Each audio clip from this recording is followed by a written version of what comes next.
I'm at the press agent.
And go up? No, I already pressed the wrong button.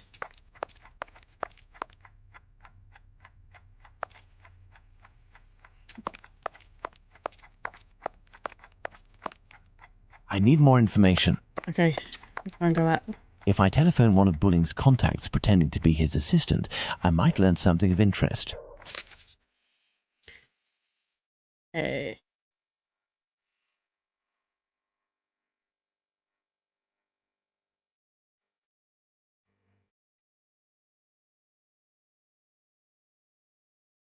This page has some light ink stains. It contains a list of telephone numbers.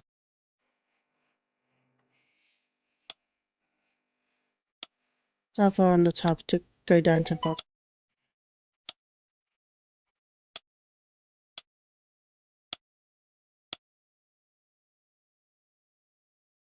I need more information.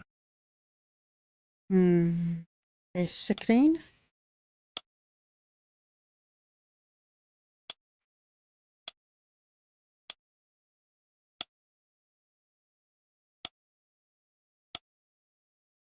I need more information. It is.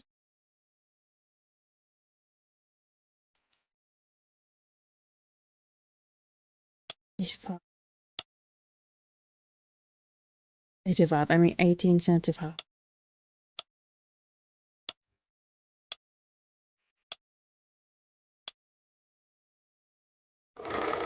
Ah. Walesby 1875, an ingenious way to save his contact.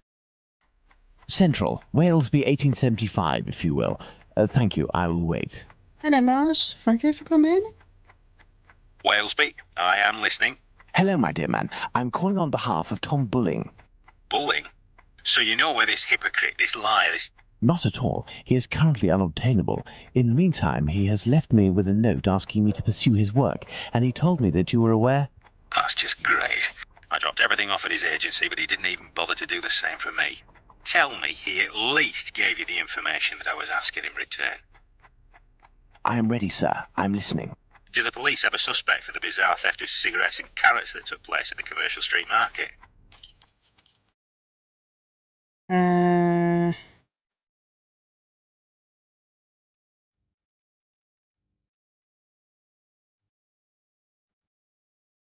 It appears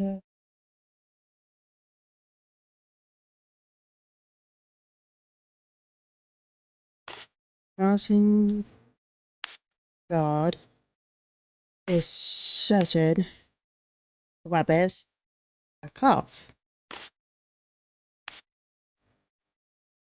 I think, according to Bulling, that Inspector Lestrade's team is looking for a rabbit with a bad cough. Ah, damned Bulling. One day he'll be in some serious trouble for mocking the police. And now, can you tell me, with regards to the parliamentary scandal, what did the head of the Whig Party respond to the Tories who were treating him as a great incompetent? So for me, I will surely be Bez. According to Bulling, the head of the Whigs said, "Vote for me, I will be your best representative." Good. That'll make for a good paper.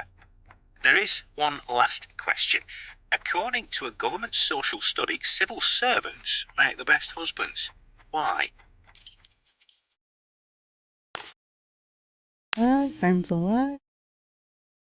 Be never tired. Yes. Already read the papers. I believe I can confirm that it is because civil servants aren't tired and have already read the paper when they come home from work. Very true. Good. It seems like Bulling has finally done his work. As everything is all in order, can you now tell me where the information is that Hello you there. sent to the agency? Thank you for coming. Yes. There is a large brown envelope near the dispatch cabinet. It's in there that we I'm exchange sorry our I couldn't tips say your with name Bulling. properly. 1,000 thanks. Goodbye, sir. My salutations to Bulling.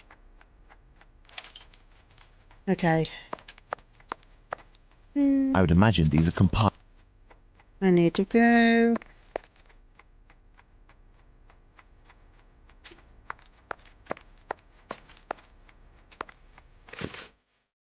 As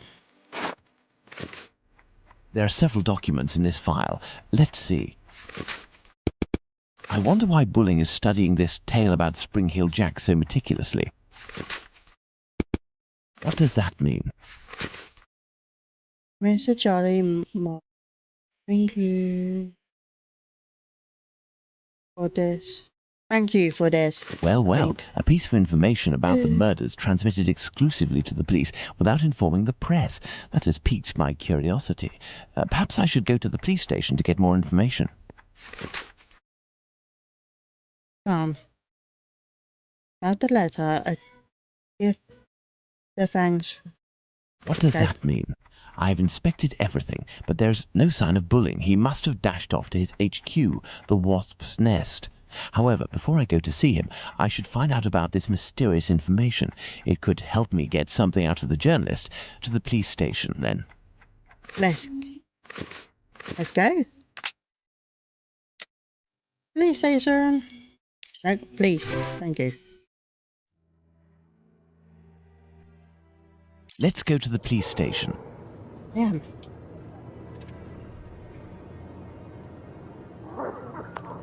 Come, come. Back again, are we? Come this way, good man. The inspector has a few questions to ask you. Here is the man, Inspector. Congratulations, Humphreys.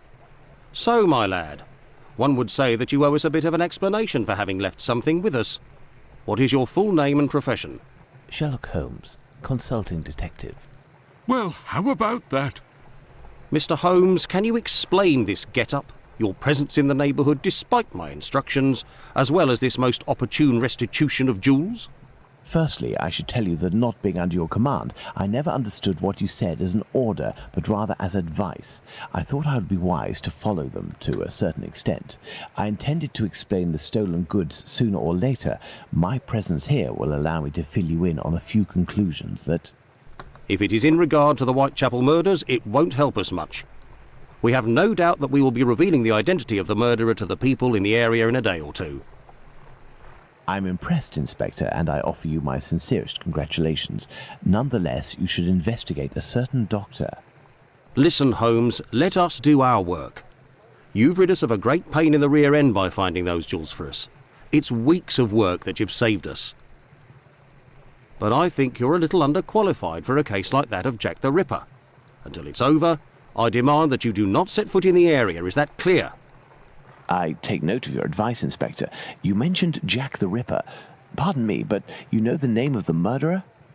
Oh, it's from a letter that the Central News Agency sent our way. It was written by the killer. And even if it can't be proven, it must be recognised that the signature is striking. This information is confidential, and I would ask you to keep it to yourself, Holmes. Can I have a little look? Out of mere curiosity, Inspector. Then I shall disappear. In that case, I don't see any objection. Thank you so much.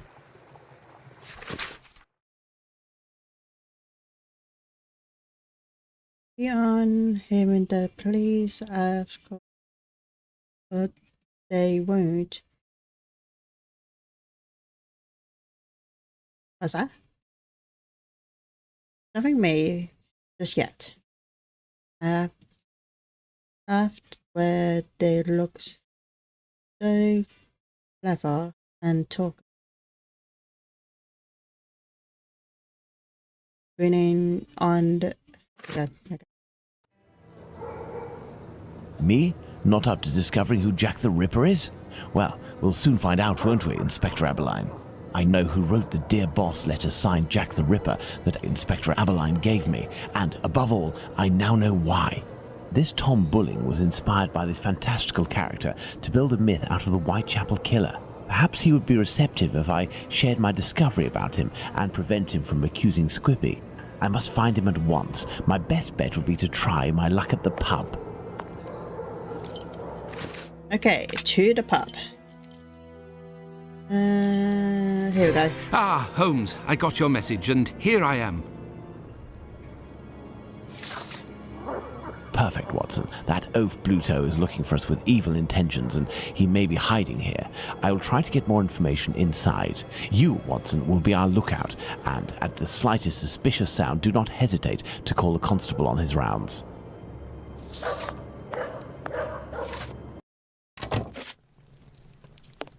Yes. Good evening, Mr. Bully. We know each other? No, however, I have some information that may be of interest to you. Talk, my friend. A pint for you if what you say is worth something. Does it have to do with the Whitechapel murders? Indeed, I know the identity of the man who wrote a letter to the police, a letter entitled Dear Boss, in which the author claims to be the Whitechapel murderer and is signed Jack the Ripper. What?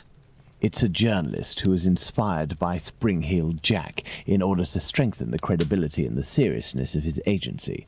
This new Jack will give him some first-hand information that he, in turn, will dole out sparingly to the authorities, as well as some carefully distilled indiscretions that the big papers will come to beg of him.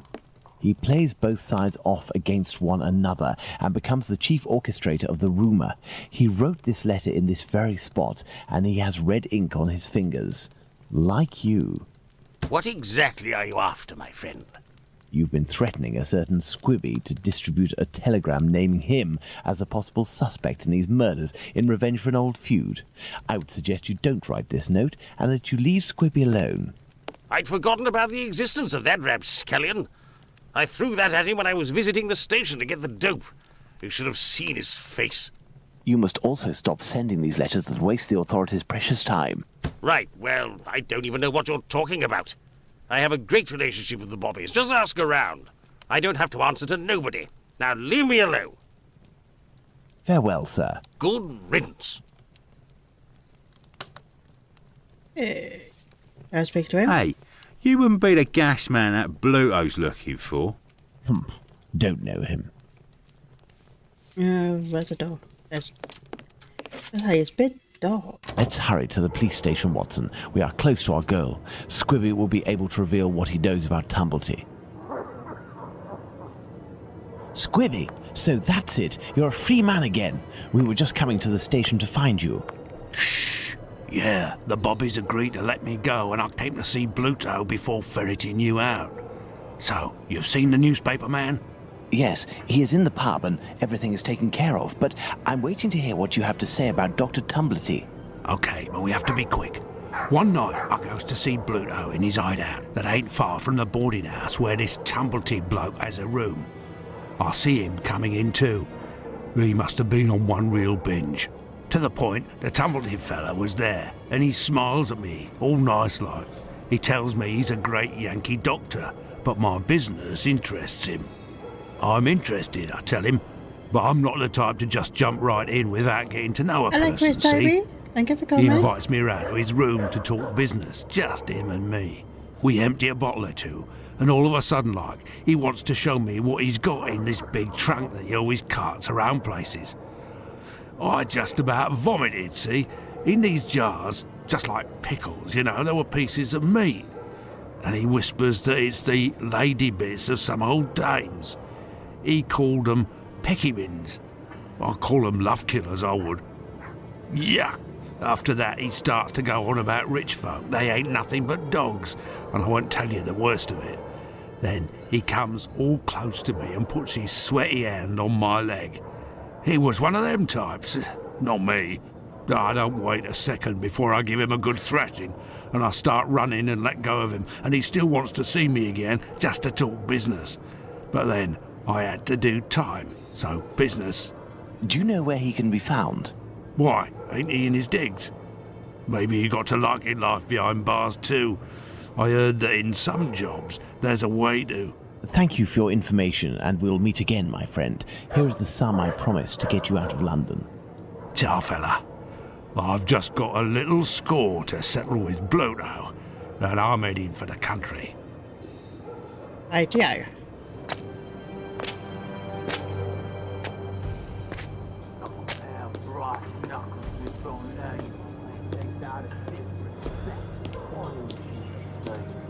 Enjoying the scene. I know, sitting here. Lipski!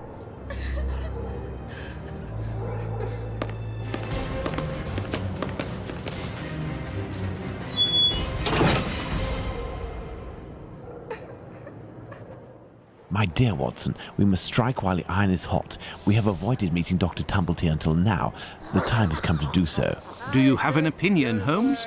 We must assure ourselves that the factor collector of female organs and a murderer who removes said organs are resident in the same area at the same time is nothing more than coincidence. I thought that you wouldn't bring me back your keys. Oh, it's you, Mr. Holmes. Good evening, Dr. Watson. Indeed, it is I again. One of your tenants left without returning his keys? Yes, it's Dr. Tumblety whom we spoke about. Shortly after your last visit here, some constables came and asked me a few questions regarding him. Barely had they left than the doctor came barreling around a street corner and rushed up into his room upstairs. A little while afterwards, while I was tidying, I heard a thud in his room and a rush down the stairs. He left with most of his bags, but without returning his keys. You can go up and see if you wish. The door is still open. Right, yeah. Let's go. Okay. Careful, Watson. Do not walk around here until I've inspected these marks. I know, Holmes, I know. I understand your methods. Ah, you have your rule and magnifying glass. I thought that you had forgotten them, Holmes. I never forget the essentials, my dear Watson.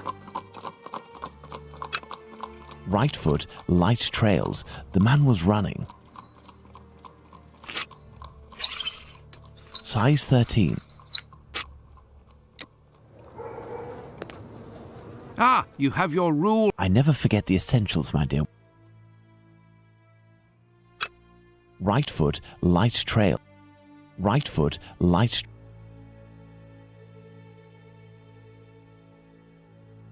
Right foot, light trail. No, okay. I'm missing some information.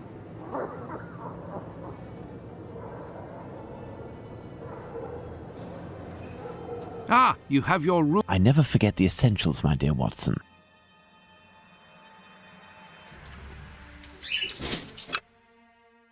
Right foot, light trails. The man was running. Right foot, light. Okay, okay. Get that. Size 13.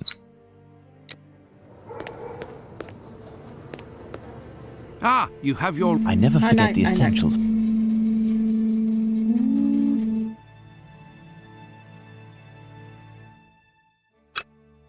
This isn't water.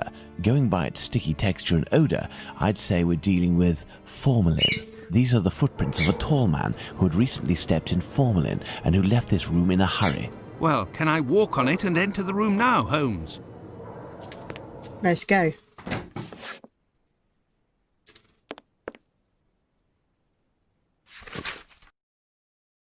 Do not understand how you found myself. This is you.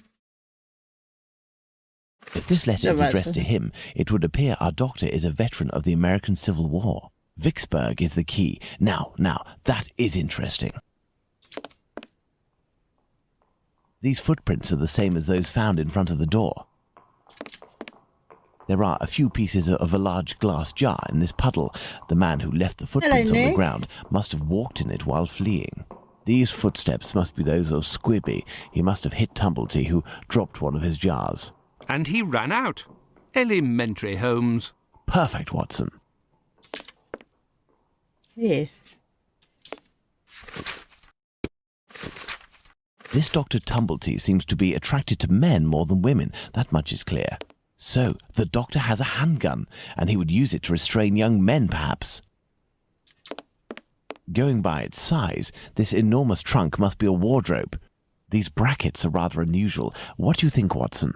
Let's see, Holmes. These are the names of the battles from the American Civil War. Oh. Let's see. 5 latches, each fitted with a 6-number combination system.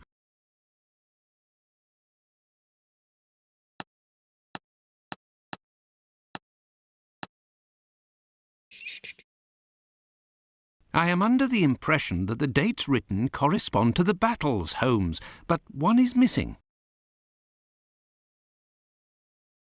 I am under the impression... Okay. Can I change that? No, I can't. Oh, I can change that one.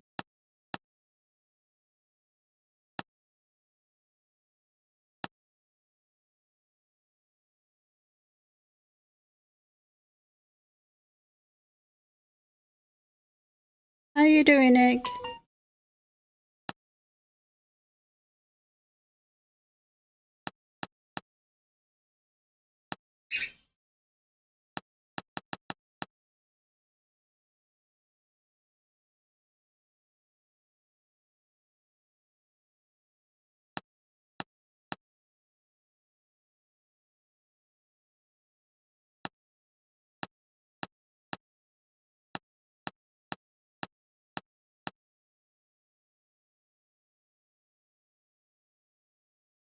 I do fine, thank you.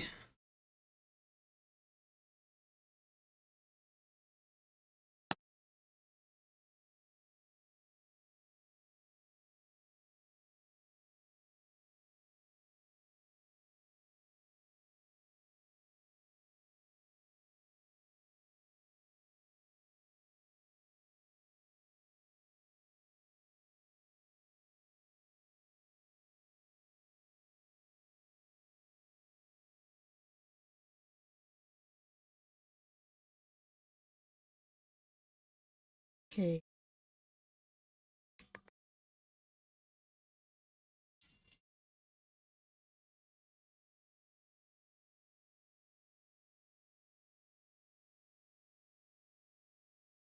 $18.60.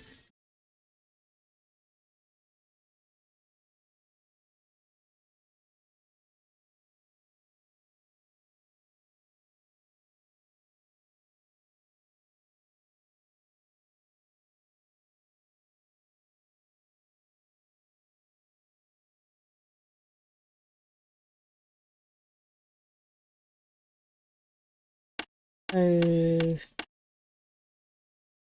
18.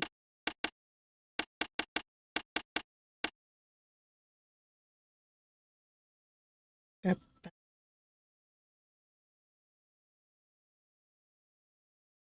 Hello, studio. Thank you for coming.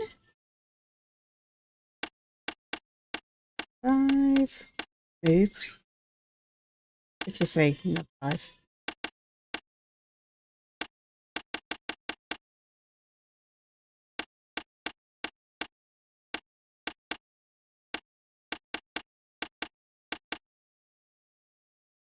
Two.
Oh, I can't see 3.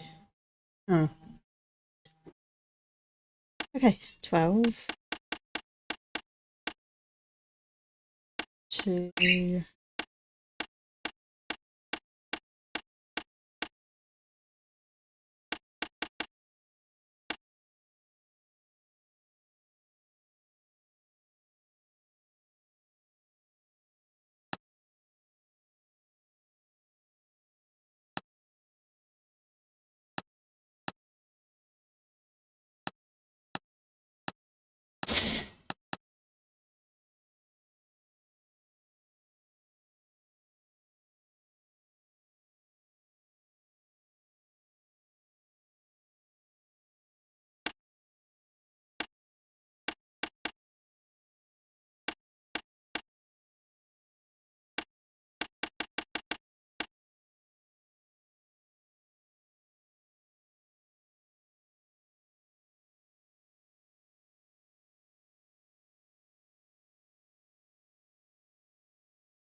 7. Oh, you're doing some mining? Hey?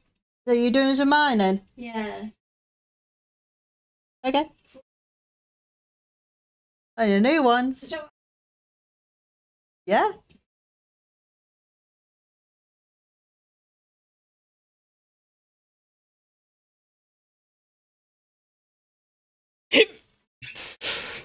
Mm.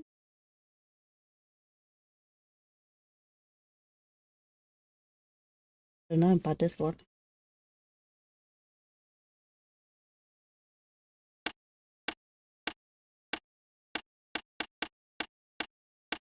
We have one.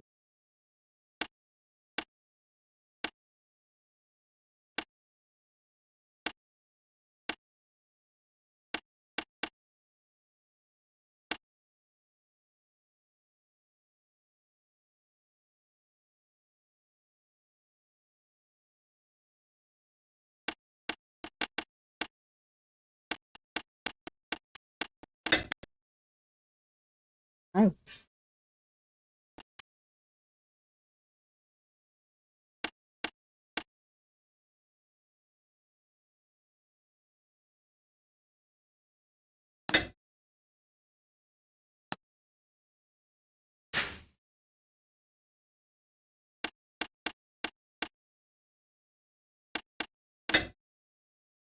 I mean, that.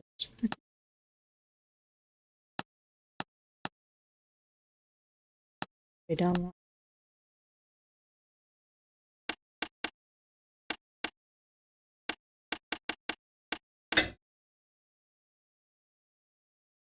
This one.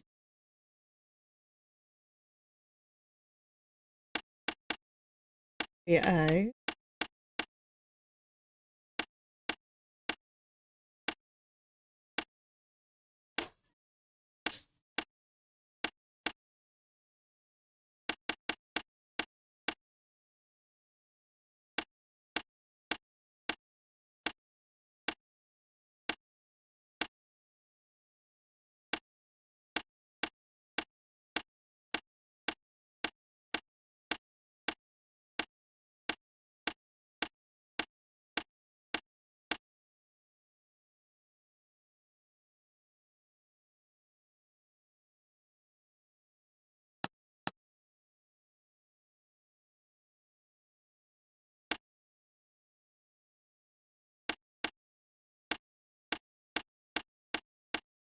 Elementary.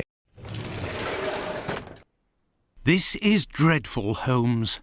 This trunk contains 4 jars in which organs are floating. Watson, can you tell me at a glance what these organs are? I would say that they are parts of female reproductive organs. Are these specimens fresh? No, and I am quite certain of it. From the colour and appearance, I'd say these organs have been in these jars for several months, if not years. Let's go to Baker Street. Mm-hmm. Is there someone here? Yes.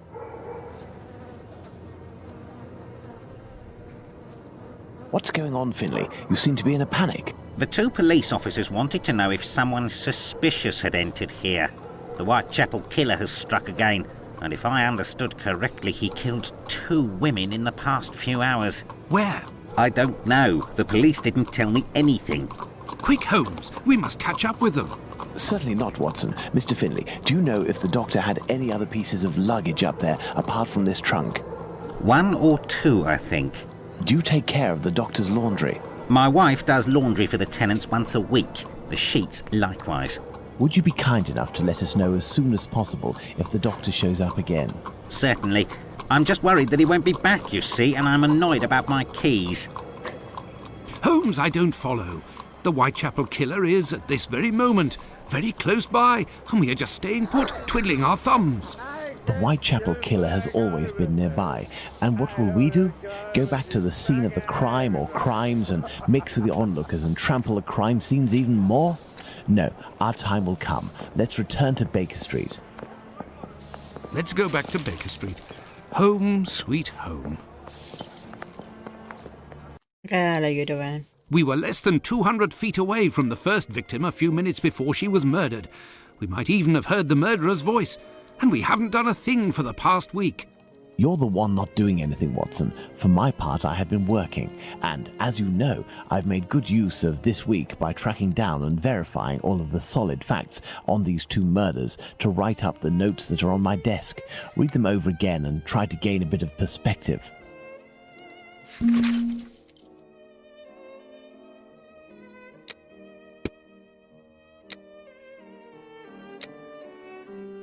Sorry, but I'm not reading all that. I have read and reread them. But give me something to do then. A task where I can get stuck in, because... Find me a slaughterhouse that will give us exclusive use of its block for an hour, and find me, in your opinion, which common animal shares the most characteristics with humans from a physiological point of view. Pig? I don't even know why I asked that question. Pray, find a dozen fresh pig's heads, Watson. Hello, Not big Jumpy. heads, I Thank you prefer for coming. small ones. Sows? That's it, Watson. As soon as you have done that, let me know.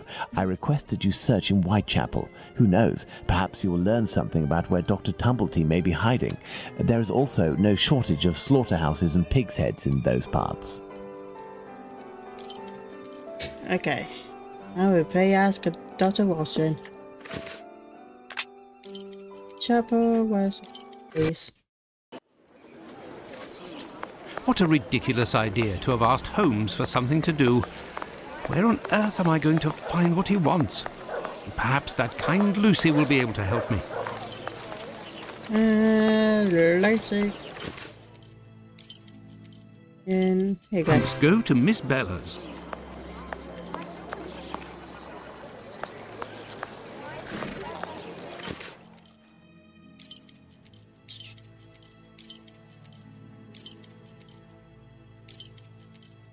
I must go to Miss Bella's.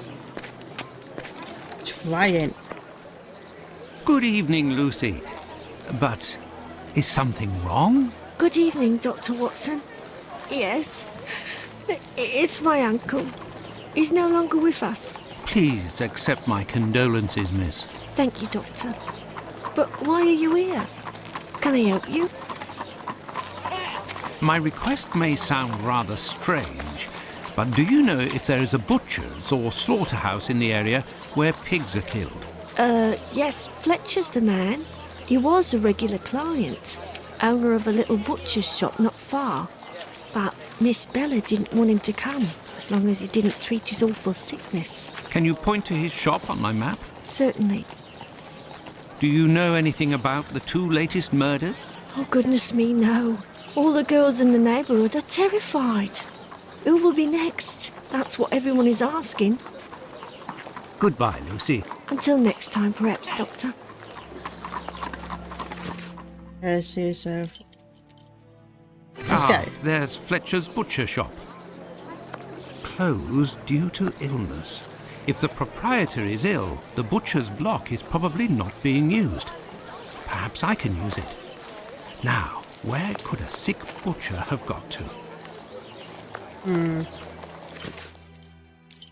Yes, if Fletcher is ill, he should be here. Yes, if Fletcher is ill, he should... Good evening, Dr. Watson. Good evening, Dr. Gibbons. I have come to see you because I was wondering if, by any chance, you happen to have a patient by the name of Fletcher, a butcher who would have relinquished his shop due to illness. An illness caught during nocturnal encounters, if you catch my drift. Fletcher is one of the regulars at the clinic. Mercury treatment against syphilis. A night with Venus, a lifetime with Mercury. He left London a fortnight ago for the fresh country air. Why is he of interest to you? Oh, no reason. I'm more interested in using his shop, only for an hour or so. Would he have left his keys with family in the area?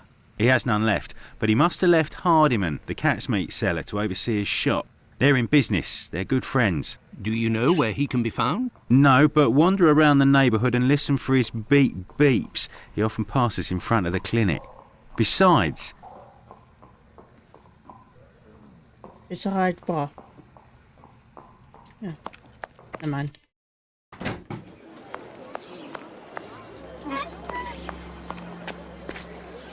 It's me that you're looking for, sweetheart. Actually, no. I am looking for the cat food seller, Hardiman. Hardiman? Poor Hardiman. It isn't quitting time for him yet. That gives me some time to wander the streets before he shows up, and with him all the cats hereabouts.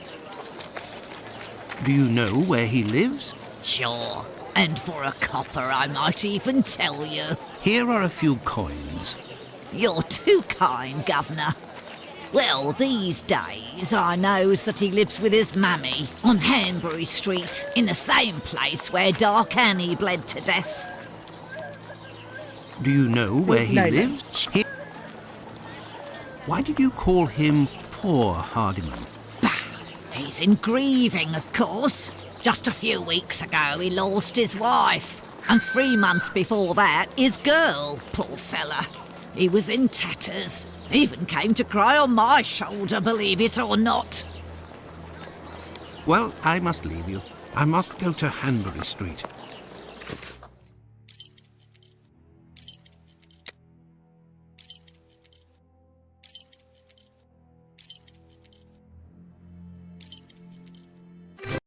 This is the building in which poor Annie Chapman was killed. Beep beep. And there he is. Beep beep. Hello, are you Mr. Hardiman? That's me. I am Dr. Watson. I have come to see you about Fletcher's shop. I would like to use it for an hour or two, if you have the keys and your rates are reasonable. Do you want to operate on someone in the butcher's? Not at all. One of my friends needs it to prepare pig's heads. Well, why not? Fletcher certainly wouldn't mind, but there's a problem. A problem? How so? This morning, the neighbour above broke his key in the door. The old boy must have already had a drink. So? Well, I tried my best to unjam it with Fletcher's spare key, which is pretty thin, and bam, that one broke too. Hard luck.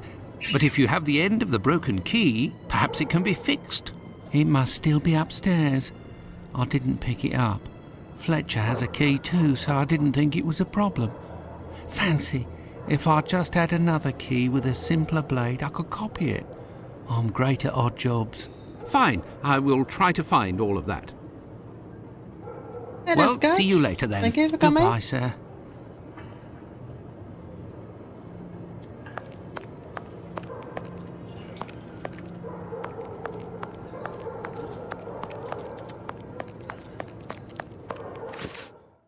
Go back here.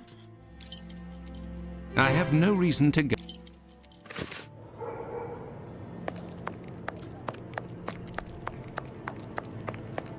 I have no reason to go that way.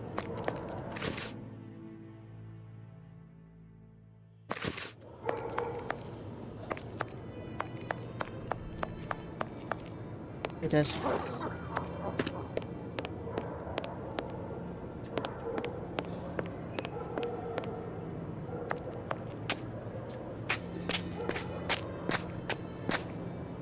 This key was left inadvertently. Indeed, there is nothing terribly precious inside. But what a stench!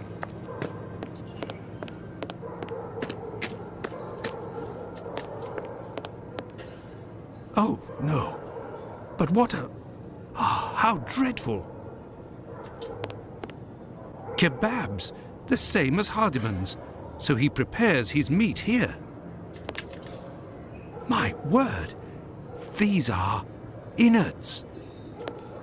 This bag contains butcher's equipment. I found it.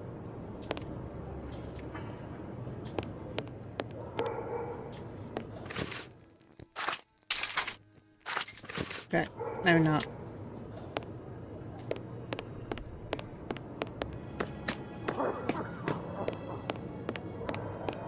Wrong way.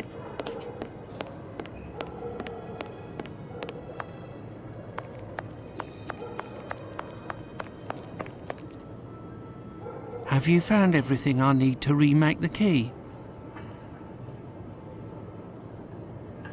There you go. I think you'll manage with all of this. I'm sure I will, sir. It won't take me long. Say, I think there's some of your business upstairs. Oh, you're right. I ain't had the time to sort it out. Thank you for lunch. Sometimes I'm in such a hurry to prepare my meat that I forget to clean up. But why do it in the stairwell? Offal bleeds bucket loads, they do, as you've seen. Now, why would I do that in my own lodgings? Ah, of course. But what about your poor neighbours? They owe it to me, all the times I've helped them out. And I don't have a shop either. Say, you sell animal meat, isn't that right? Would you know where I could find a dozen small pig's heads? The guy who gets me my offal should have some. I'll pay your day's wages if you meet me at Fletcher's butcher shop in 2 hours with the pig's heads. Here's a little advance. I'll do my best, Doctor. The caretaker of another building told us that the place where your mother lives has a reputation for facilitating prostitutes' activities. Is that true? Sure, the doors are never closed. They come through here like it's Paddington Station. By the way, I heard about your loss. My condolences. Ta, sir. I saw them die slow deaths. My little girl, her face was eaten by the disease. Thank you, my friend, and please forgive me for bringing up such painful memories. Go, I must do my rounds, and I will look for what you've asked for. As for me, I will go and find Holmes, and we will go to the butcher's together. Let's return to Fletcher's butcher shop. Hey. Your heads are on the block inside. Say, you wouldn't be the same chap who bought my whole load the other day. It's possible, but if you want to continue to do business together, you mustn't speak of my presence in the area to anyone. Don't worry, my lord. I'll be as quiet as a church mouse.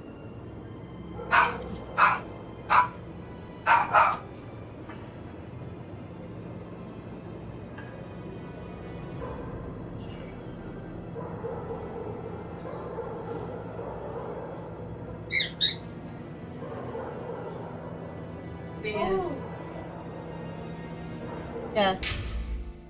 Hold on, you lot. I'll be right back.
Okay, I'm back.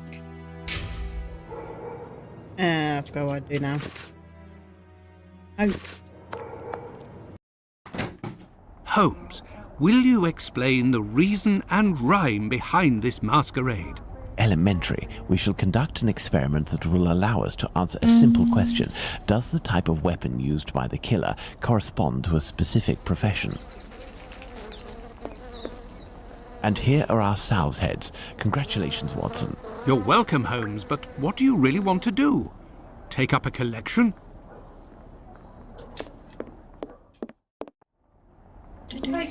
There is nothing further to find in this room, Watson. However, I need some knives. Our only hope is behind this door. I hope so, because that's very annoying.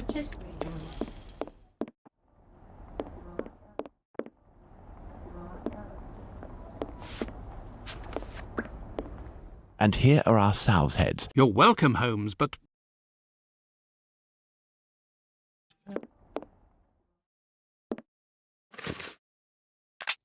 Items. Try to use a knife. And here are our sow's heads. You're welcome, Holmes, but what do you really... There is nothing further to find in this room, Watson. However, I need some knives. Our only hope is behind this door. This wheel is broken and prevents the door from sliding. Wonder.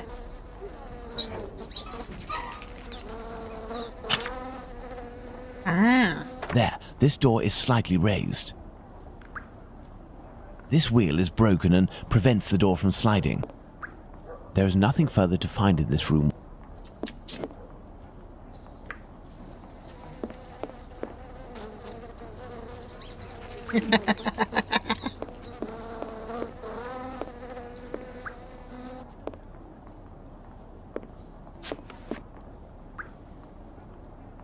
This wheel is broken and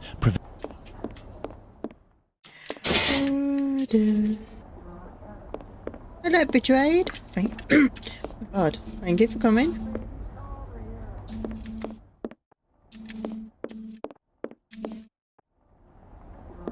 Okay.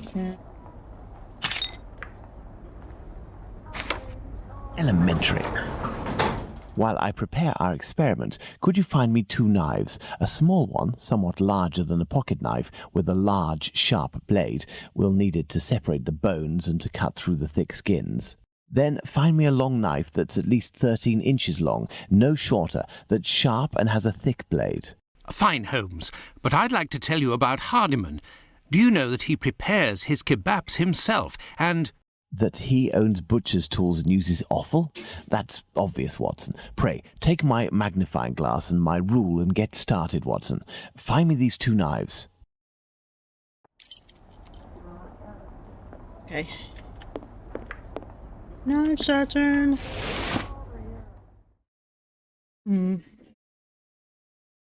Thanks to the magnifying glass, I can find a small knife that matches Holmes's description.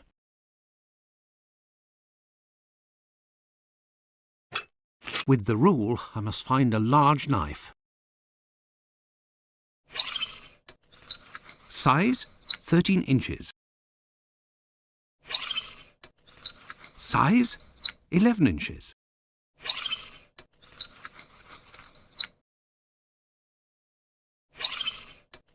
Size, 10 inches. Size, 6 inches.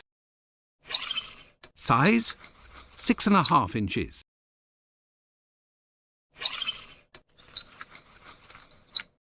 Size, 7 inches. Size, 7 inches.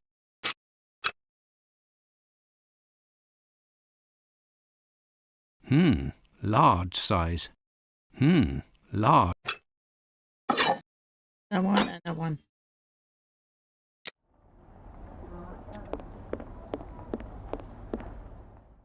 Here are your knives, Holmes. No, Watson. Here are your knives, Holmes. No, Watson.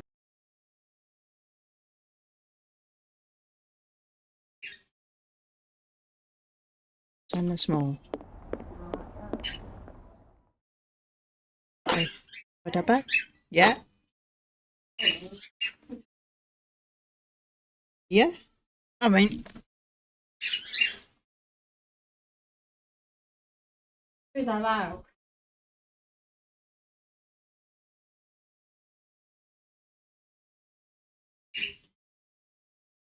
Sure you, Bob. Yeah.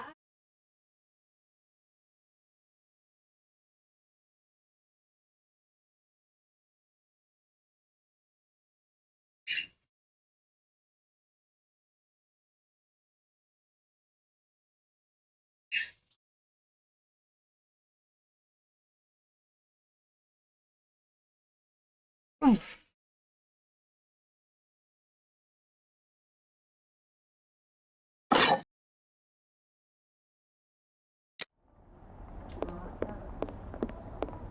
Here are your knives, Holmes. No, Watson. Hmm.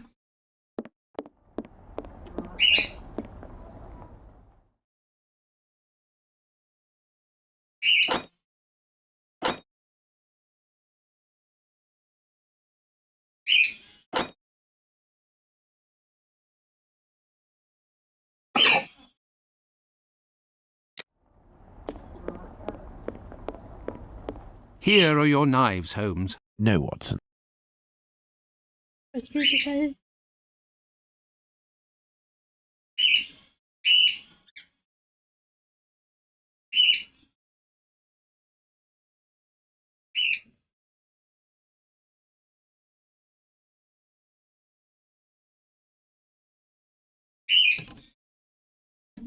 Okay, let's get back.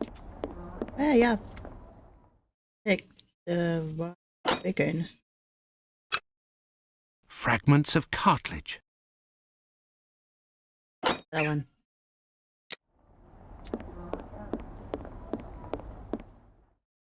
Here are the Yeah. knives you asked for. Be careful, they're awfully sharp. Holmes, I must say that this experiment is making me rather uneasy, comparing animal heads to these poor women.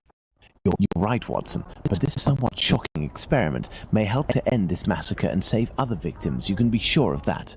Look, these pigs' heads are still bloody, which will suit our experiment perfectly.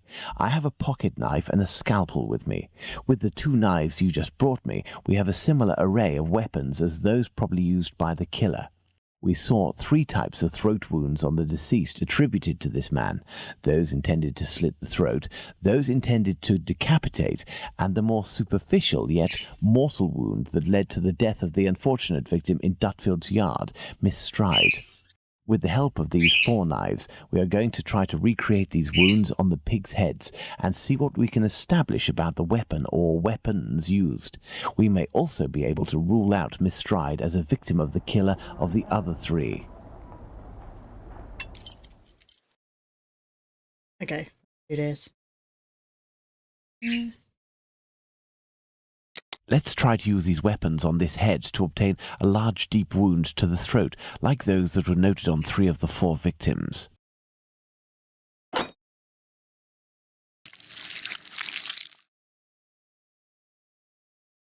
This little knife is very sharp and has a very wide blade.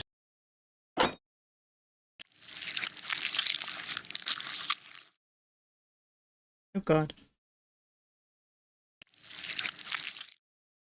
This pocket knife is very sharp, but its blade is too thin.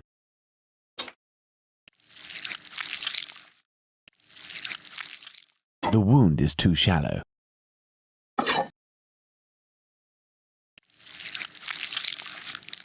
Yeah, this is a knife.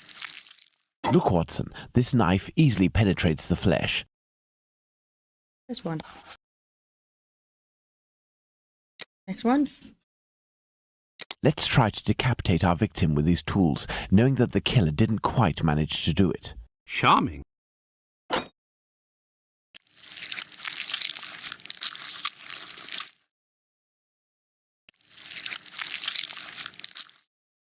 Look, Watson, this little knife with a wide base can easily slice the vertebrae of our porcine friend. Look like that so much. Next one. Let's see if these knives can inflict a mortal wound in a situation where a single quick blow is given. The scenario in question is that of Dutfield's yard.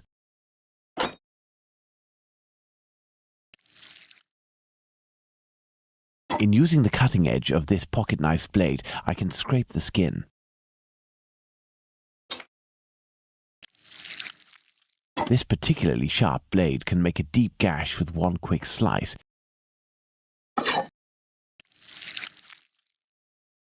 It cuts through the flesh easily as the blade is so sharp.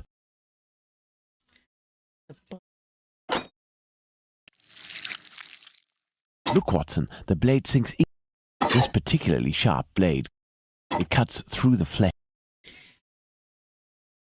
Working is a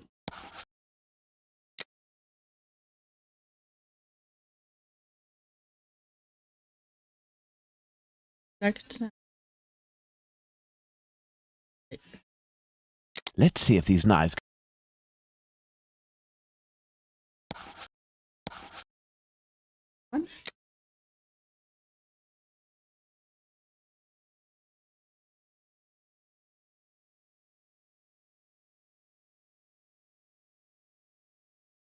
Let's try to use these weapons.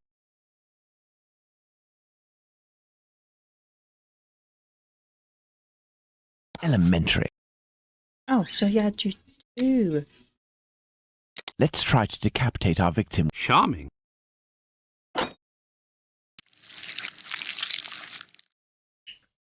The blade of this pocket knife is too thin to reach the vertebrae. This game is detail. It is. It is. Too thin. With a scalpel, the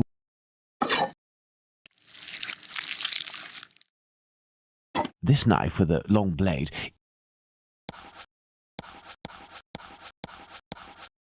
Yeah. And you lot? Be right back.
Okay, sorry about this, everyone.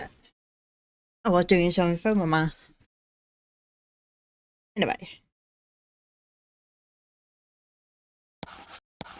Elementary. Oh, that's a lucky guess.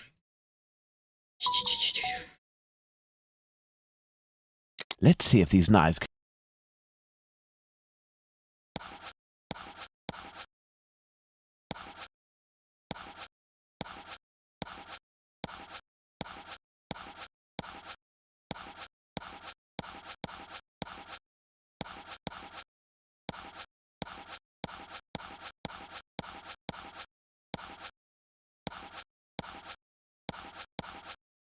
Again.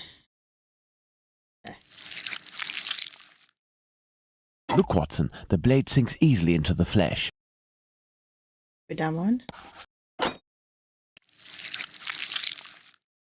In using the cutting edge of this pocket knife's blade, I can scrape the skin.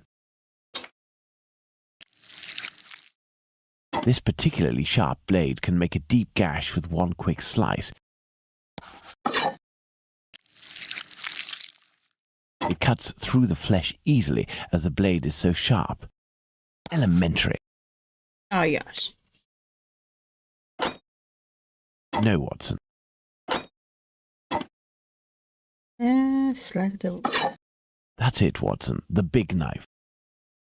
With respect to the opinion of the medical examiners who noted that a butcher's knife with a long blade would have caused the eviscerations on some of the victims, we can assume, Watson, that he only used this type of weapon as it is capable of inflicting all of the wounds displayed. Furthermore, the Dutfield's Yard murder remains attributable, for the moment, to the Whitechapel killer, if we are able to explain why the murderer used his knife in a different manner. Why not go there now? We will try to reenact the killer's actions that night.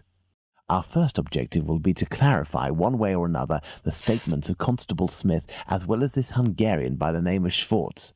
We must also try to find out more about the International Working Men's Educational Club, underneath which the murder took place, perhaps at the Wasp's Nest. Yes, let's go to Dutfield's Yard or wherever, but quickly. I am in urgent need of fresh air. Let's go to the Wasp's Nest. Let's go.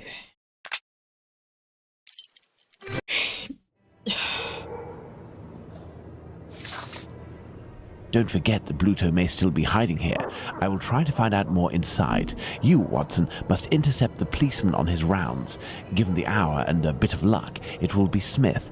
Try to get some information from him. Understood, Holmes.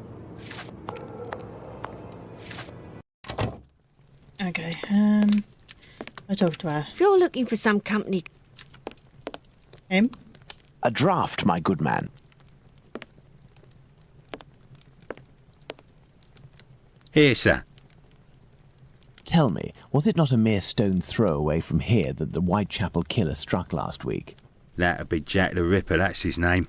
Slit the throat of a working girl in a small courtyard over there behind them big wooden doors. Below the Workers' Club? The very spot, below Lipsky and Co. I wouldn't be surprised if Jack was one of them, if you catch my drift. Yeah, we do. Lipsky and Company. Do you mean to say that someone called Lipsky runs this club? Nah, it's just that it's full of Jews. In Whitechapel, we call them all Lipskys, like that Lipsky who killed that girl in Batty Street last year.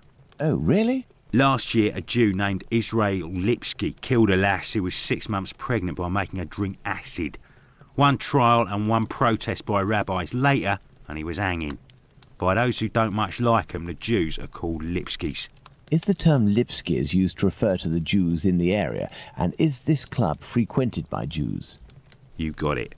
Socialist Jews, even. They spend their evenings hollering, singing. I've seen them spitting on the bosses. And you know the victim? No more her than any other. The working girls don't drum up business too much in this street. They need a reason to end up here. Okay, thank Very you for well. that. Goodbye. Cheers. How about you? Hello. I know you. You're Squibby's guardian angel. You weren't dressed the same last time, but I don't forget a face. No hard feelings, huh? Join me in a glass? Your Jack the Ripper is on everyone's lips and written in all of the papers. You must be awfully proud of yourself. You have skill, that's for certain. It's a shame you use it to mask rather than discover the truth. You better believe that I'm going to find out who it is. I got a hold of old Schwartz's interpreter. You know, the Hungarian who saw Liz Stride get it. Doesn't speak a word of English. And when he went round to the station, another Jew went along to interpret. I found that bloke, and he repeated everything that had been said at the station. It won't be long before I find these fellows. Why do you say these fellows? Were there several of them? Do you not read the papers, or what? Well, given the rubbish that you read sometimes. Let me explain. At 12:45 a.m., Schwartz goes down Burner Street towards Fairclough, on the side of the road where the Workers' Club is. A bit further from there, just near Dutfield Yard's wooden doors, a chap and a lady are arguing. The Star said that the bloke wanted to push the girl into Dutfield's yard, but the translator told me that Schwartz saw him pulling her towards the road. She doesn't want to follow. He grabs her by the shoulders and throws her to the ground. She falls. Bawls a bit, but not too loudly. Old Schwartz is scared, crosses to the other side, but continues in the same direction. The bloke with the girl notices him and yells, "Lipsky!" At the same time, another bloke at the corner of Fairclough and Burner who was lighting his pipe gets in on the action.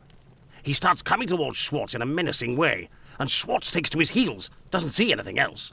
Once he finds out that a woman got herself killed, he went to testify, and identified long Liz Stride as the woman he saw getting thrown about. So there were definitely two blokes, mate. But why am I telling you all this? In vino veritas. I'll take my leave then, Mr. Bulling. That's right. Till next time.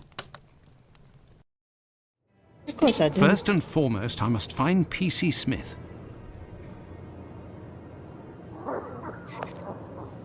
P.C. Smith.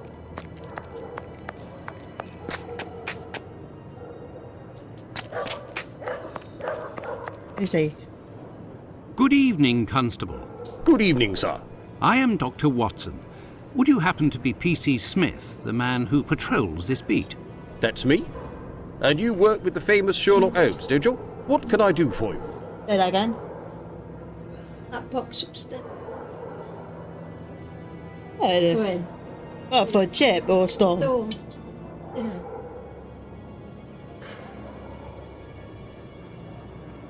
I believe you were put it on in the duty the cupboard. night when the murder took place here. You would certainly be able to confirm a few details, such as the time of death that the medical examiner gave. It's just that I wasn't there when the body was discovered. I don't think I can help you. The victims? But I was told that you had seen the victim that very night. Indeed. But it was before the murder. I saw her, not far from here. She was talking to a man. It was around 12:30 or 12:35 a.m. What did this man look like? I only saw him from behind, really. He was wearing a short black outfit, a small felt hat like a cap in a dark colour, and a white collar. He seemed to be a respectable type. He was carrying a packet in his hand wrapped in newspaper, about 18 inches long and about 6 inches wide. His outfit reminds me of someone that I know. Was he a large man, on the older side? I don't think so, no. Even though I only saw him from behind, I would say that he was barely 30 years old, or even less. Say 28, or even less. 26 years old, and 5 foot 8 inches tall at the very most. He had a small dark brown moustache and an olive complexion, I would say. But once again, I only caught a brief glimpse of his face in three-quarter profile. Nobody else saw this man? I discussed this previously with Mr. Eagle, the president of the Workers' Club. That night he returned around 12:40 a.m. to the club. He used the passage through Dutfield's yard to get into the club because the main door was locked. He can attest that he didn't see anyone else in the passage at that time, but wasn't really paying attention to who else might have been in Burner Street itself. He was listening to the song coming from the club. In short, no one else saw him. Well, thank you for having satisfied my curiosity, my friend. A fine evening to you, Doctor.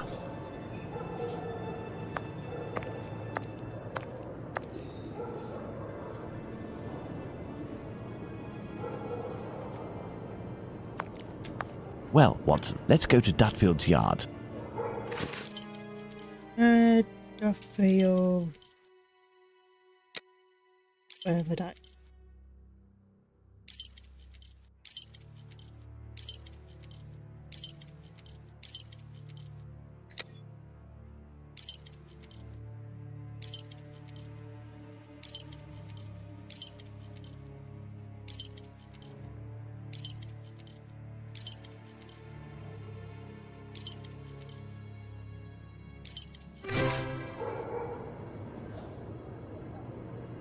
It's your Duffield.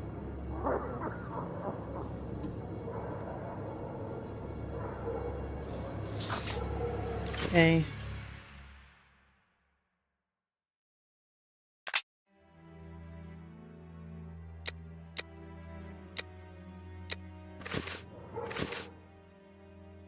Go back. Right.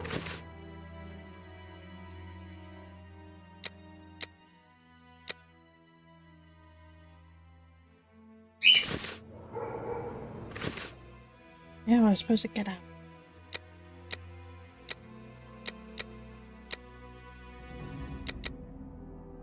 Okay.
Dutfield's yard.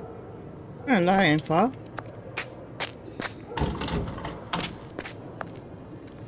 Your interrogation of P.C. Smith has proven to be very shrewd and of great interest. Thanks to the information I've managed to Thank gather you, and that Jay. you were Thank able you to for read in my coming. notes in Baker Street, Watson, Don't we can recreate Right. what happened Don't that forget you fateful done night at this lights. location, Dutfield's yard to be precise, the site of Liz Stride's murder. Okay.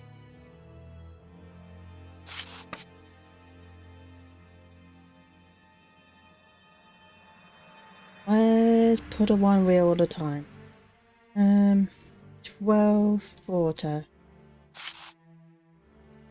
40. 12:40 a.m., Eagle, the president of the club, enters the workers' club via the passageway through Dutfield's yard. He passed through Dutfield's yard. If Liz Stride had already been killed, he would have had to walk over her. The murder, therefore, had not yet happened. No. Okay. Are you walked in? 12:20 a.m., the American leaves the Socialists' Club for some fresh air. The street is deserted. Midnight, the Socialist Club meeting ends. The members, mainly Jewish men, gradually begin to leave the club in little groups or alone.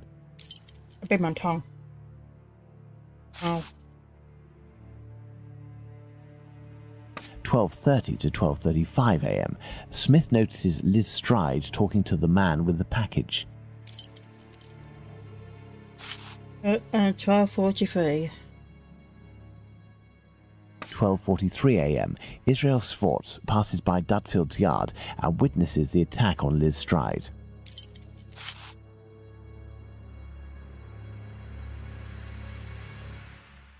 12:44 a.m., Schwartz crosses to the other side of the road. The attacker sees him and yells, "Lipsky." The attacker must have shouted to his accomplice at the end of the road, "Lipsky," indicating at Schwartz using his head in an attempt to scare off this undesirable. 12:45 a.m., Schwartz runs away, followed for a short distance by this man. 1 a.m. 1 a.m., Mr. Diemschutz wants to enter with his cart, but the pony refuses. We know that the murder took place between 12:45 and 1 a.m. Mr. Diemschutz therefore must have disturbed the killer. Let's place Liz Stride's murder on the timeline, Watson.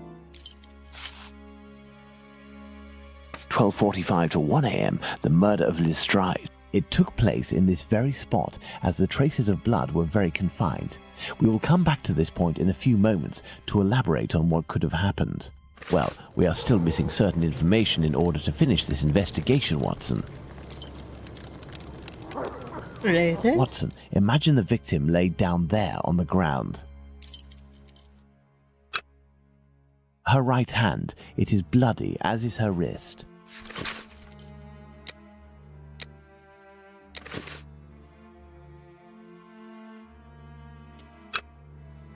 Her left hand, it is closed around a bag of pastils. The throat, there is but one clean cut, slightly slanted downwards. Her knees and dress, they are clean.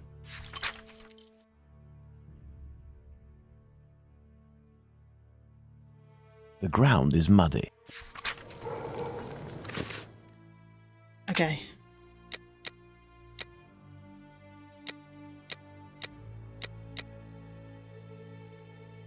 The knees and the butters when it's clean. Therefore, the limbs will go on the ground.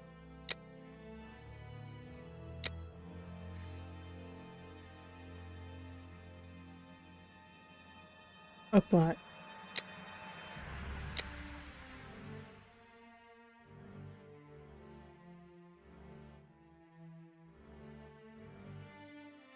Dried at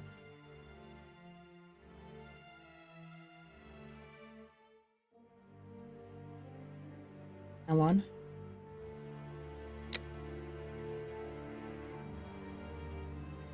The room on an egg is clear. Also found it. The blow have given egg. Left hand.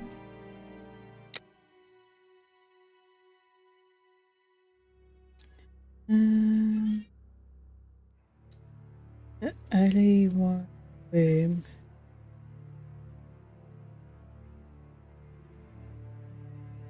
Is the one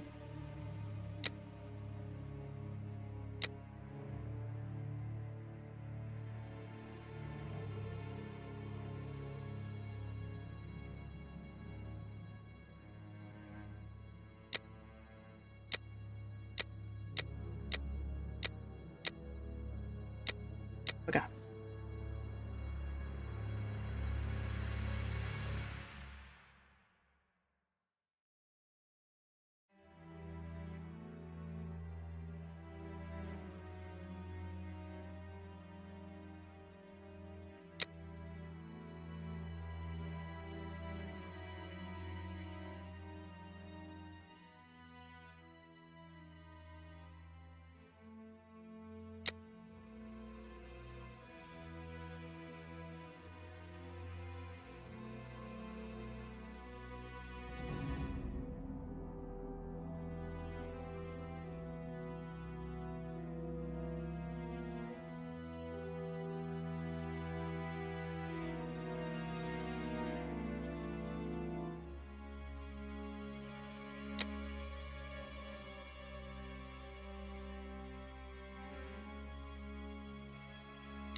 Hmm.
My hand. The other one.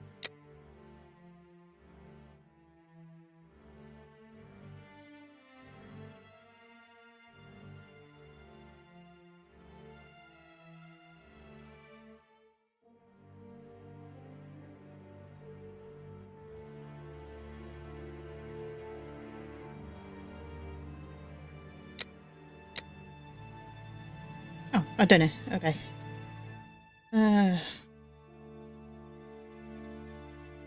Why we give him with their right hand? It was strong, weak,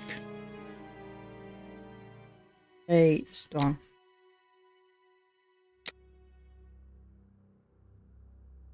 Handed, strong, blood on and wrist. The victim was bleeding from the no then.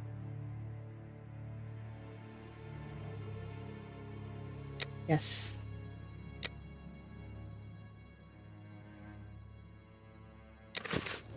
We have two possibilities. The first is that Liz Stride's killer and the attacker, seen by Schwartz, were one and the same man. The second is that Liz Stride meets a client. After some discussion, they head towards Dutfield's yard to do their business. As soon as they arrive, the attacker appears while his accomplice keeps watch. Schwartz's arrival dissuades the two men from lingering. They leave the area and leave Liz Stride in a tense state, but glad to have kept her client. He will be her murderer. Both hypotheses are possible, but an incongruous detail will serve to corroborate one of them. An incongruous detail that we were able to establish regarding the Hanbury Street murder. Which one would that be, Watson? Look at the victim carefully, Watson, and tell me the link between the murder of Liz Stride and those of Nichols and Chapman.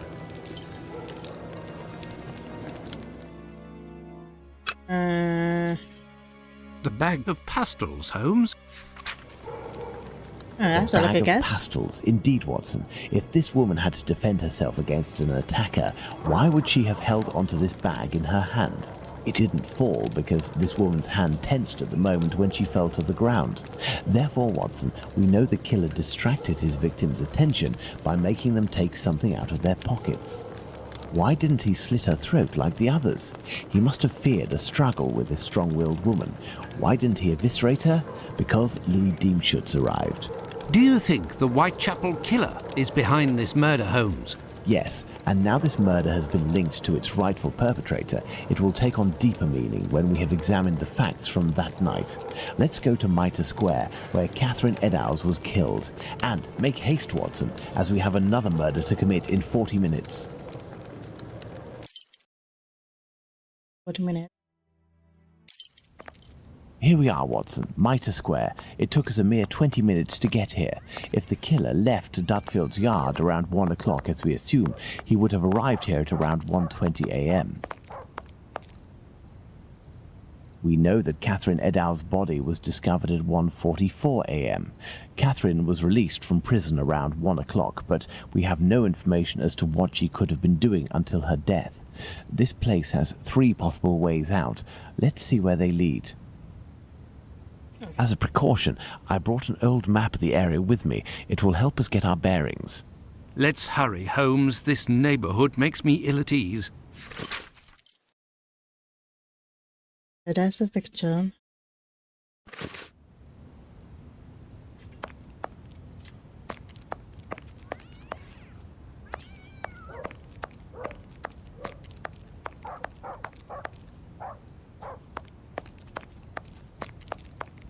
This is Mitre Street, from where Watkins, the constable who found the body, came.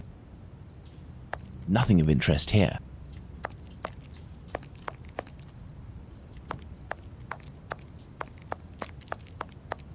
This one? Church Passage. It must be opposite the Imperial Club at 16 to 17 Duke Street. Let's go to the end of this lane, Watson.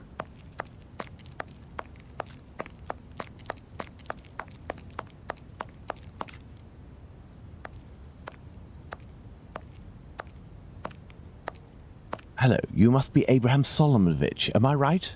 Yes, that's me. But I know you. You brought a lad to my place to take care of a cat, and I loaned you my mask. That's me. May I present? Dr. Watson, of course. Delighted. And you? I have known for a few days that you are a detective by the name of Sherlock Holmes. Is that so? You don't miss a thing, do you? It was the children who gave me away, am I right? They didn't want to, but I gained their confidence by offering them a small comb and half a cake. They made a good deal out of it, so I don't blame them. However, I must request, as a personal favour, that you do not reveal my identity. You have my word. Curiosity is just killing me, as you may have guessed. Would it be breaking an oath to confide in me the nature of the investigation that you are leading? Does this spot where we are now in Mitre Square mean anything to you? A demon lives in this city, Mr. Holmes. These unmentionable acts degrade the human race and put the Jewish community in terrible danger. Lots of rumours are circulating, but they are but rumours. I see you're leaving the Imperial Club. It's a stone's throw away from Mitre Square, and the 2 recent murders were most probably discussed in there. Do you know if anyone from the club saw or heard anything that night? Yes, Mr. Holmes. That night, 3 members of our club saw a woman talking to a man at the very spot where we are standing, a few minutes before the body was found, at the end of this passage. Fantastic, Holmes. Calm yourself, Watson. There is nothing at the moment to suggest it was the victim. Can we meet these members? I am afraid that won't be possible. As soon as the police heard the evidence of these men, they were sworn to silence. I understand. But you are working for the good, and I must tell you what I know. One of the 3 men, my friend Joseph, left that night with 2 other members of the Imperial Club, Harry and another Joseph. It was around 1:35 a.m., perhaps a bit earlier. When Joseph, not my friend, but the other, the Aldgate butcher, exited, he saw a man and a woman in discussion at this very spot where we are. These men must have been about 16 feet away from the couple. That's about right. So Joseph, the butcher, said to the other 2, while pointing at the couple, "Look, I don't like going home alone when I see this kind of people here." My friend Joseph looked at them without noticing anything strange and didn't understand what he meant. They had the look of 2 rather unkempt people, but no more than that. After the murder, did these 3 men tell the police what they had seen? Not quite. Harry stated that he hadn't seen the couple. As for Joseph, the butcher, even though he was the one who commented on them and pointed them out, said that he couldn't remember anything except that the man was about 3 inches taller than the woman, who was 5 feet tall, no more. My friend Joseph, on the other hand, did his best to cooperate with the police. And what did your friend Joseph say? What did this man and woman look like? The man must have been 30 years old, about 5'7", light complexion, and a fair moustache. He wore a loose, dark jacket, a grey cap, and a red scarf around his neck. But he said that he only saw him for a brief instant, and it would be impossible to recognize him. And the woman? He only saw her from behind. She had her hand on the man's stomach and seemed to be pushing him. He said that he remembered that she was small, was wearing a black jacket and a black bonnet. After his testimony, the police took him to see the clothing of the deceased, and Joseph said that they looked identical to those of the woman he had seen. Like I already said, he only glanced at the two, as he was headed with the others in the direction of Aldgate.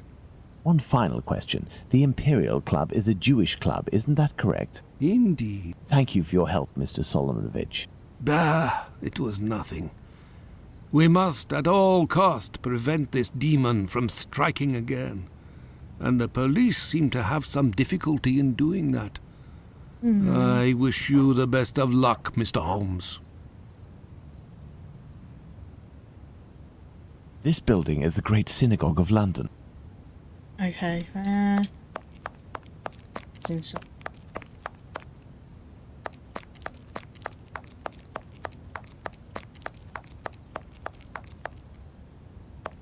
Maybe.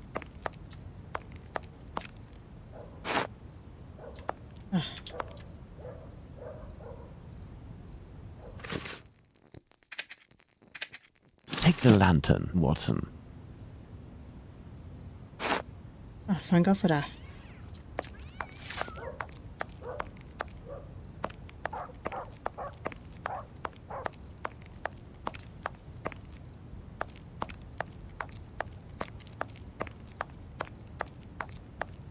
This dark and narrow passage leads to St. James's Place. Well, let's find the spot where Edow's body was discovered.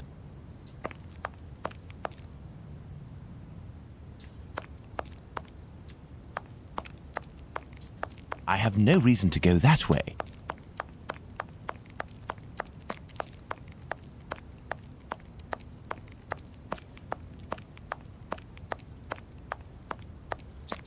He must be here somewhere.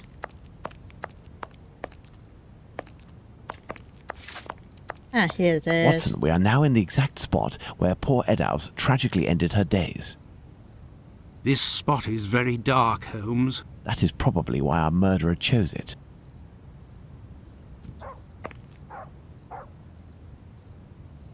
Do these objects spread out by the victim remind us of anything, Watson? The main incision goes from the sternum all the way down to the groin. The murderer opened this abdomen as if it were an animal carcass. A kidney was removed. The uterus was removed. A thimble is located right beside one of the victim's hands, just like Chapman's sachet of pills and Stride's pastils. The head is turned towards the left. The murderer must have been on the right side of his victim. Let's look at her from the front. Jesus. There is but one wound, Watson. It goes from the left side and descends in a slight oblique towards the right side. The nose was cut. The eyelids were cut off. The cheeks were slashed to make them thinner.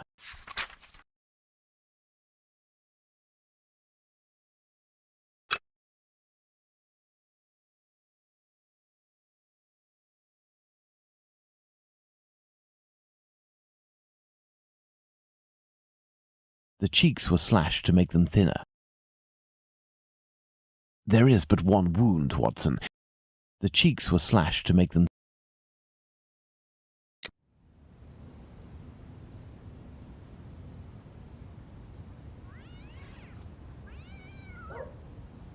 The main incision goes from the sternum. A kidney was removed. The uterus was removed. The inside of the thighs is clean. Once again, there were no sexual relations between the victim and her murderer.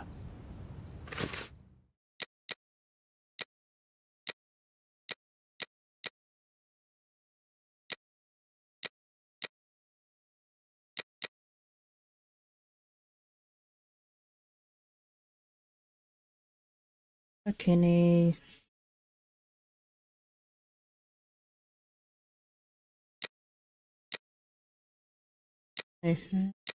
Done.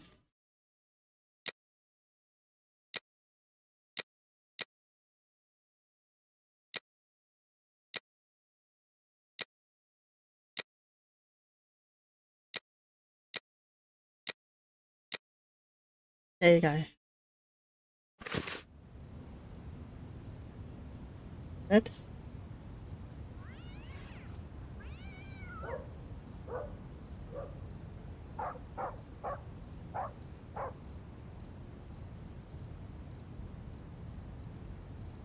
The head is turned towards the left.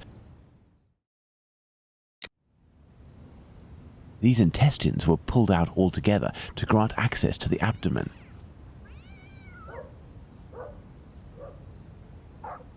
Part of this apron is missing. We will follow up on that shortly. My goodness, Holmes, it was a slaughter. Understand, Watson, that our killer had neither the time nor the conditions to bother with the niceties. He had no more than 7 or 8 minutes at most to kill the woman, open her up, and all the while in total darkness. Holmes, it's a woman, a poor victim you're talking about. Consider all the time this man lost and the risks that he actually took by cutting the victim's face and the lower abdomen in around 20 precise spots, especially the lungs and the liver. These attacks, which I considered gratuitous, are in fact nothing of the sort, and have as much sense as the removal of the organs. Watson, we must now consult our timeline. We began in Dutfield's yard, but this time we will try to recreate the actions of certain people, in this case, those of the 2 policemen. 1:30.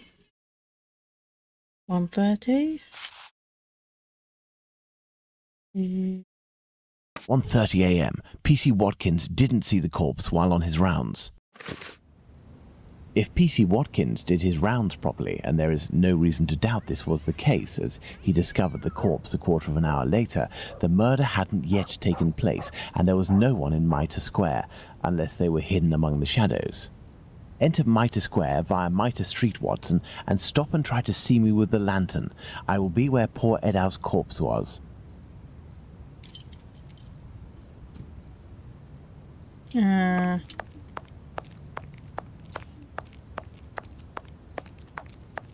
don't know.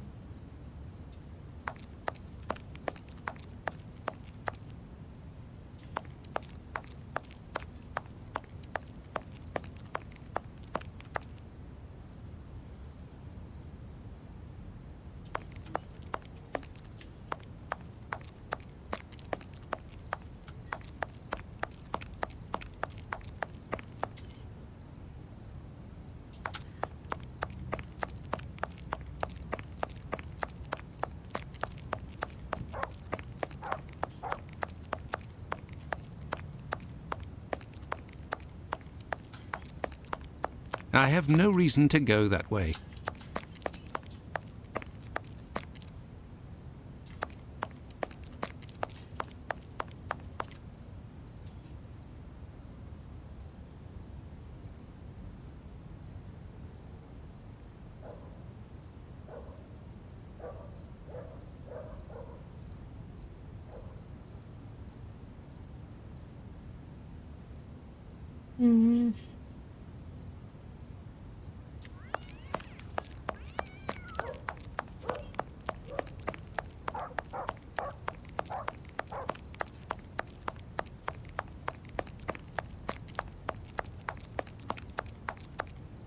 No, go that way.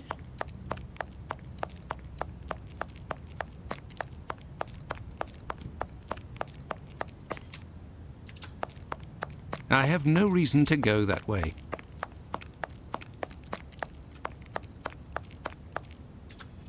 Okay, I do not get that. Go down. Enter. Street. Stop.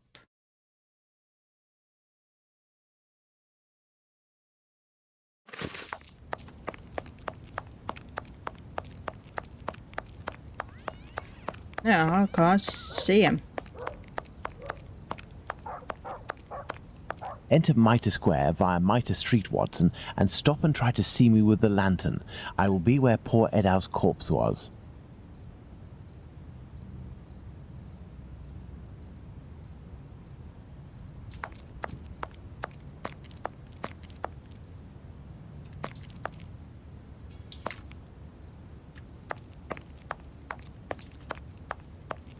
I have no reason to go that way.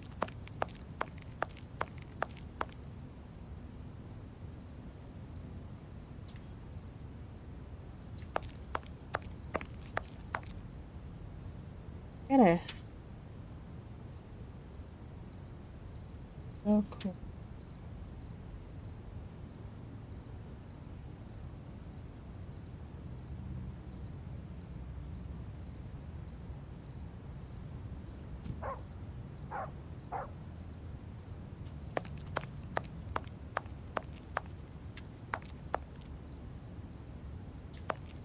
I see you, Holmes. Perfect, Watson. Let's look at our timeline, Watson.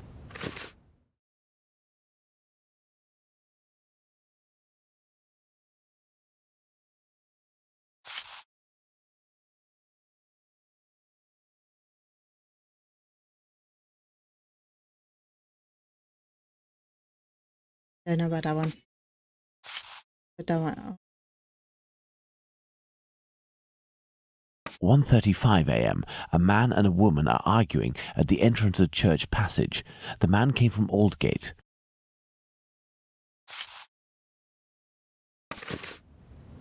1:42 a.m. PC Harvey arrives in Mitre Square. It should be noted, Watson, that the constable didn't enter Mitre Square. He could not have seen the corpse lying on the ground. But would he have been able to see a man sitting or standing? Go to the Church Passage entrance, then come back and try to see me while holding your lantern. I will stay at the spot where the victim was discovered.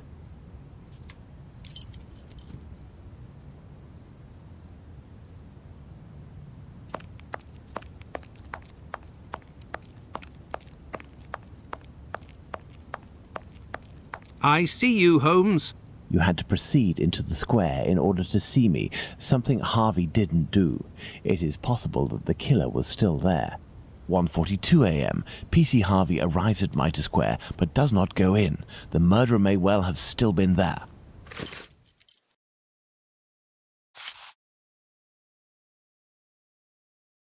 1:44 a.m. The body is discovered.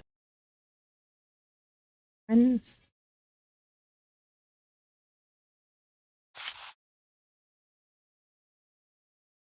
Very good, Watson. Thus we can categorically state that the murder had not yet occurred at 1:30. Let's put the murder of poor Eddowes on the timeline, Watson.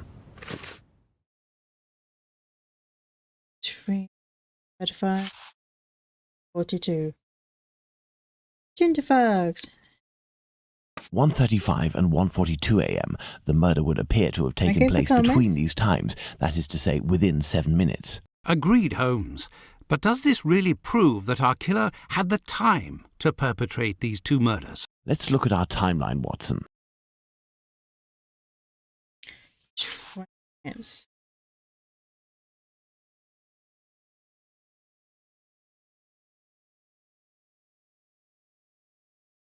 There, Watson, we are now certain that the murderer really had the time to commit these two murders. Incredible! Let's look at our deduction board, Watson. Duckling board. Let's go.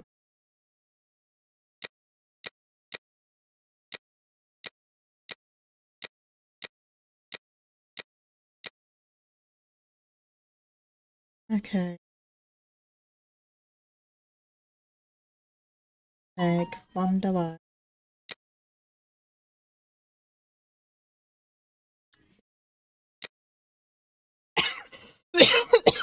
Oh, you bugger.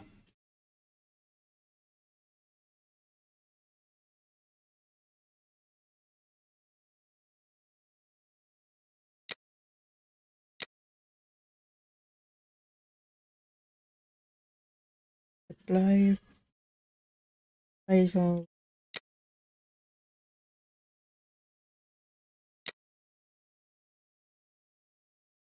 The room is just, yeah, that's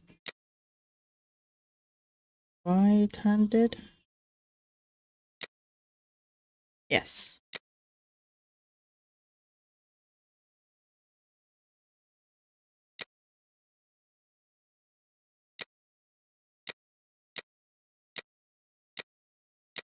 Yeah.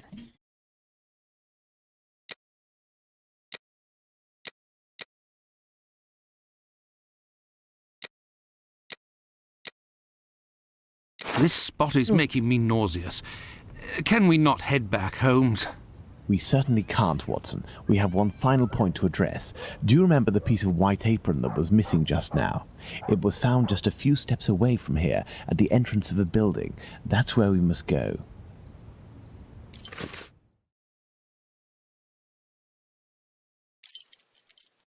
Where is that?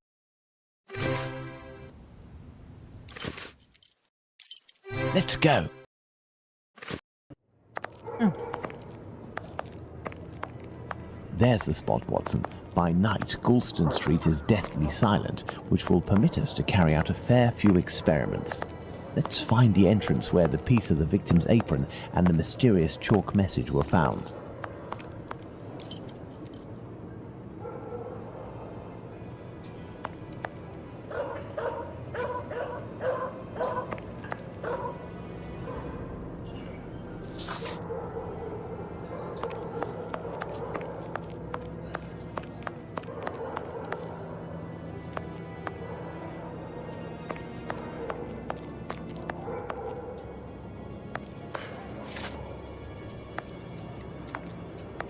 Look at these signs, Watson. We are in the Jewish High Street.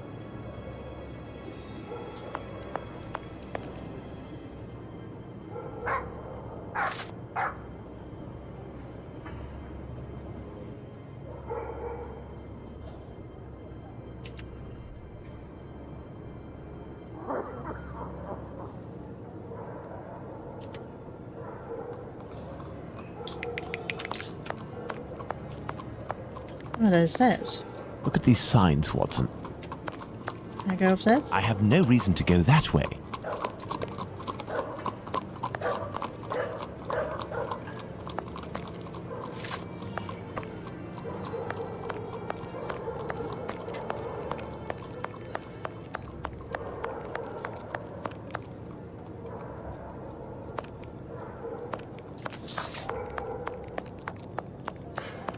I have no reason to go that way.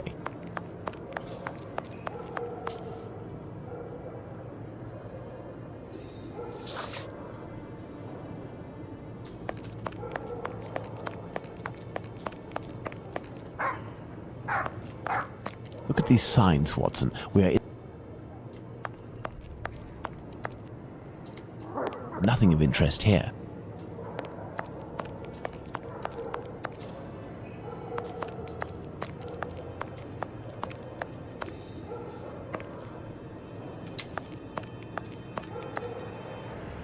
One, 122, 131. This one. There's the spot where the apron and the message were found by PC Long. Now, let's recreate the scene. Remember, Watson, it was raining that night. Find me something with which to mimic raindrops hitting this wall while I write something with my chalk. The Jews are not the men that will be blamed for nothing. But what does it mean? Okay. Have you found something for us to pour water from, Watson? Find No. a container and some water. Let me remind you that it's night time and the street is deserted, Holmes. Water.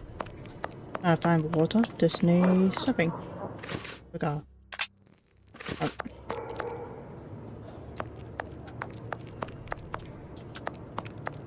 That may come in handy. Who knows?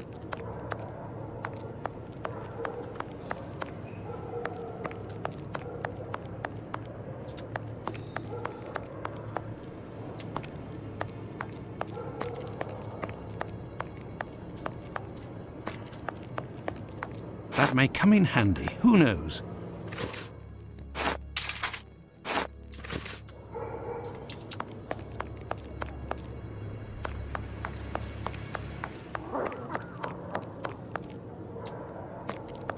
Water. Water.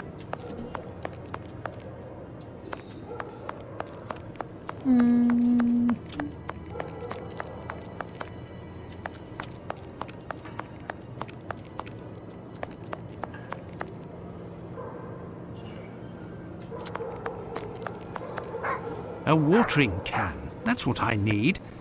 But I can't reach it. Can I...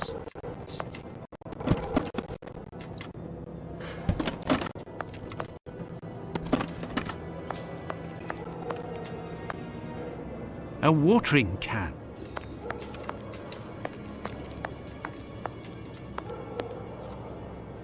A watering can. That's what I need. But I can't reach it.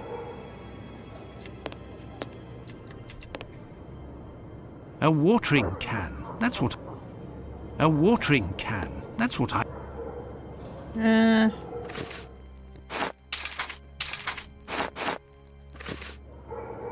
A watering can.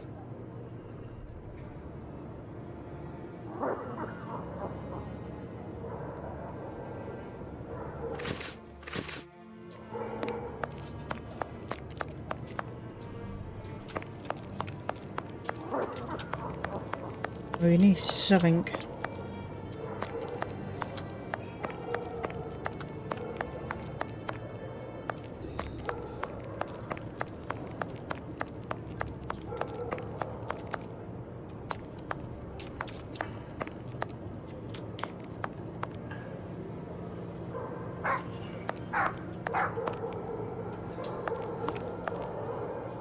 An old wooden pole. A merchant probably threw it out. Hello? Now we can read her. And I lost her. There.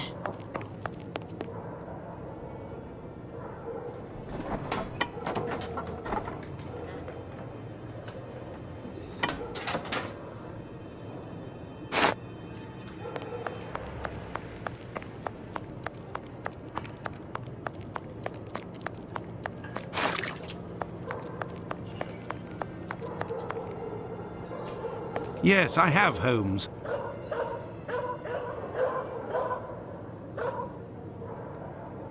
If this message were written by the killer, then it would have been lying in this entrance for up to 35 minutes before being discovered. Let's find out in what state it must have been. This message could not have withstood an entire night in the rain. No. During the investigations carried out on the night of the double murder, PC Hulse inspected the entrances of this street around 2:20 a.m. and confirmed to have seen nothing out of the ordinary. At 2:55 a.m., 35 minutes later, PC Long found Catherine Edow's piece of apron and the message in chalk. This message would not have withstood a whole night in the rain, as had I continued to water it for a little longer, I would certainly have erased it. It was written, therefore, at the moment when the piece of apron was dumped. This substantiates PC Hulse's statement, which stated he had seen neither of these during his rounds. After its discovery, it was guarded and protected from the rain, which was subsiding, which explains why it was still legible when it was erased at 5:30. My dear Watson, when you met P.C. Smith on his rounds in the street, where was he? On the pavement or in the middle of the road? In the middle of the road, Holmes, without a shadow of a doubt. Good. You will go down the street with your lantern as if you were a policeman on patrol, using Smith's position as a guide. As soon as you see the entrance where I used the watering can, tell me if you see anything.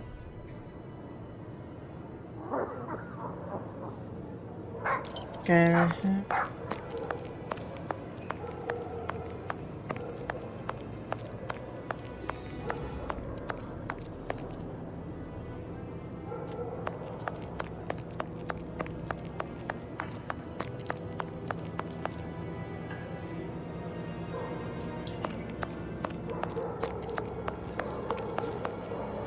Where my ears?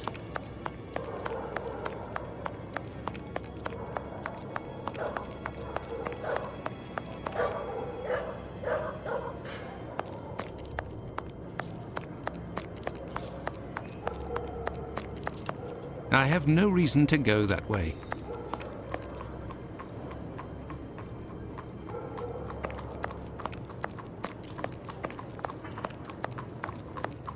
There, Holmes. From here, I can see something written. Can you read it? No. Do you see the white rag, Watson? Yes, we do. I see something on the ground, but I'm not sure if it's what you were talking about. P.C. Long, who found the piece of apron, was examining the interior of the entrances, and yet nobody would have predicted that this piece of material would be discovered on the very night of the murder by a policeman on patrol. What are you trying to get at, Holmes? Let's look at this message on the wall, Watson. The Jews are not the men that will be blamed for nothing. In other words, the Jews were possibly blamed for nothing, but that will no longer be the case. Reading this message naturally begs one question. What would that be, Watson? Why? Indeed, Watson, why? For what reason would one have the right to blame the Jews in the future? Remember, Lestrade was killed near a club for socialist Jews, Edaus not far from a synagogue and the Imperial Club, and finally, this piece of apron dropped here. This building is occupied by Jewish families. The killer really did go out of his way to incriminate the Jews living in the area. It's a bit obvious, Holmes. Yes, but with the rumours, Watson, the author of this message would have received a response to his strategy. You are right, Holmes. So perhaps it's a good thing this message was erased. Whoever took the decision to do this is a man of great wisdom and courage. Let's return to Baker Street, Watson. I have some pipes to smoke to help me think more clearly. Let's go back to Baker Street. Home, sweet home. Let's go back. I had nightmares all night, Holmes. As for you, I bet you didn't get a wink of sleep, did you? It's this chalk message business, isn't it? Among other things. And this lunatic is still running free. If only we knew what he looked like. But we do know, Watson. We have a fairly accurate description. I must have missed an episode of your adventures, Holmes. Not only have I heard you discredit the value of our eyewitnesses, but the few descriptions we do have don't seem to correspond. An inaccurate account can regain its value if we can discover why and to what extent the truth must be rewritten. We've learned a great many things tonight, and I'm able to tell you what our man looks like. Really? Yes, and we're going to need a few things, Watson. Find me 3 mannequins, my worker's costume, my 3 full wigs, one of your worn garments, yes, that can be used for the workman's outfit, and one of your old suits. Oh, and my deer stalker, the one I never wear, but everyone seems to think I wear.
So, as for one of the murders, we have no witnesses whatsoever. As for the 3 other, we have at least one person who claims to have seen the victims talking to a man a few minutes before their death. Do you remember whom these would be, Watson?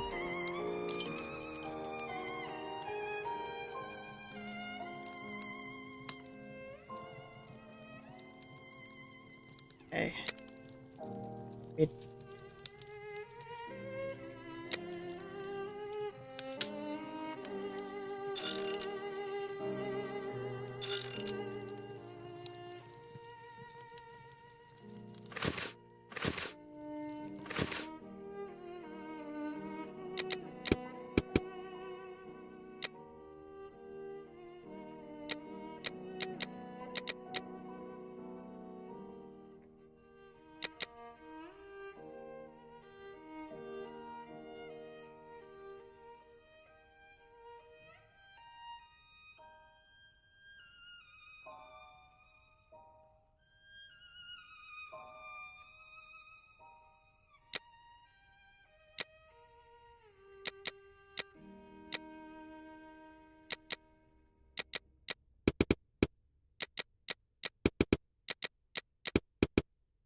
There's one.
Indeed, Watson, that's the right size for Abraham's mannequin.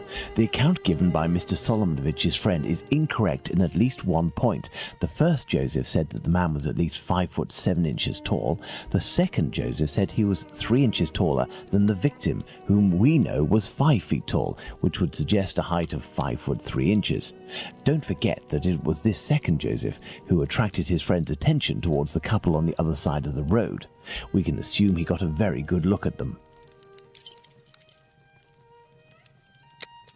That is. Excellent. Now, on to the next step.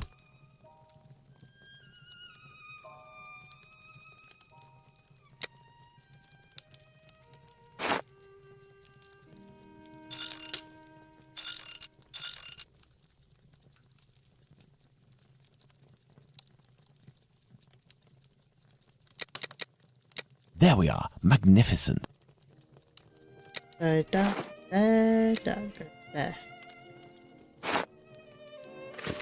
So, these footies.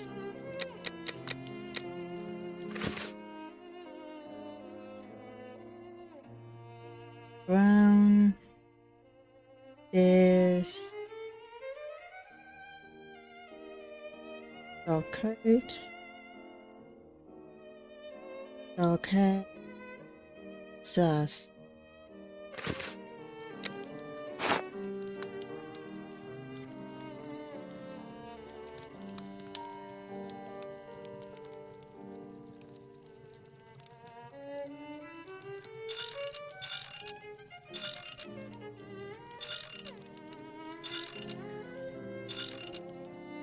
Perfect, Watson. Oh.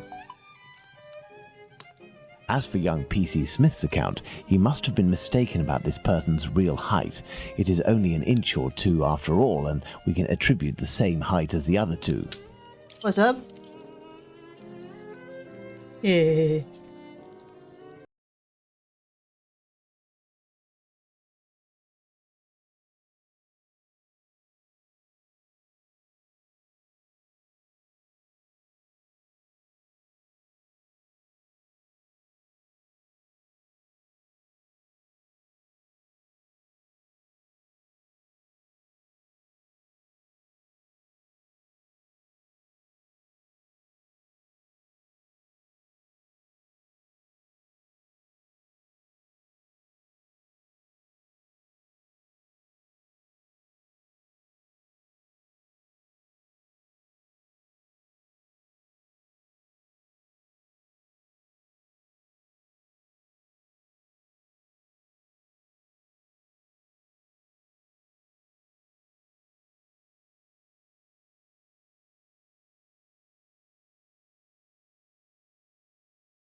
Watson, let's see in what ways these statements differ and how the witnesses could have been mistaken. Let's look at these wigs and moustaches. Let's start by taking the first Joseph's testimony, who saw the man head-on in a well-lit spot and in which he noted fair hair.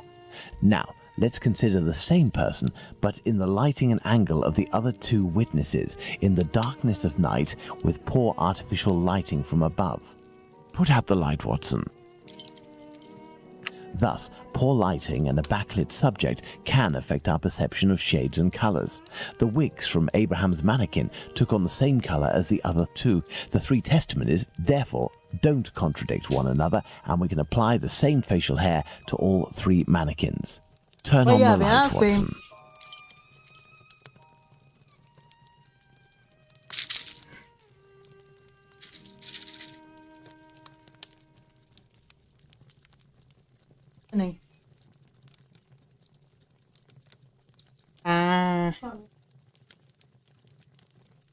Turn on the light, Watson.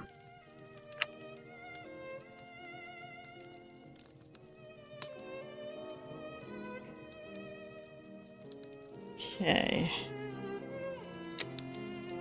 I'll save it here. Save the game.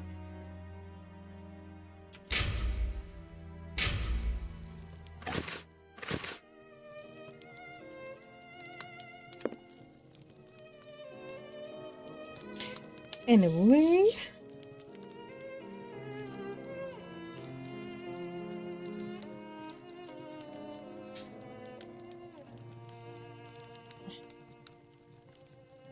Oh yeah, why is it put in? Okay. I'm almost going to end it now. Yeah. Okay. Yep, I ended it. And I'll see you tomorrow.